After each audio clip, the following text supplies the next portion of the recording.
Hi folks, Ralph with Stray Benzes here.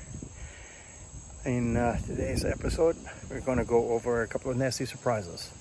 So I tried to be really careful in getting a good solid car, and for the most part I did manage to get that. And the first look on site was right under the undercarriage to see if the rubber jack points were still in place, and they were. We get home though, and the two front ones were gone. I should have looked closer. So here's the episode of Idiots Are Us. Take a look. It's not pretty. So here we go. You ready? Pretty crusty. Fortunately, it is limited to the jacking point. And yes, the tip is gone too, but I looked it up. There are some very well-made replacement parts that you can weld in that I'm going to do now as the other one. And just to be complete, here's the other one.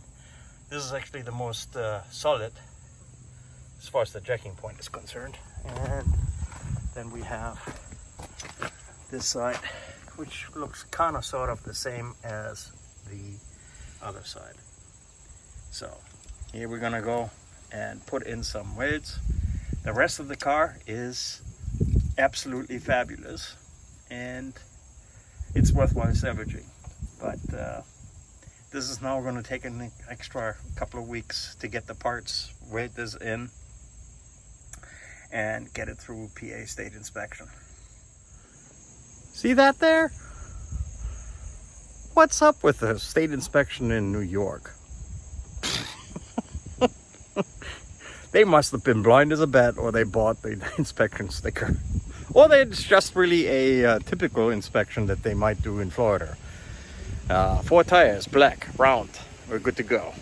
Anyway, well, here are a couple of other things that you need to look out for when you buy an old Benz. The jack points, the jack supports from underneath, those are definitely ones that, I don't care how old that on your car is, they usually rust there first.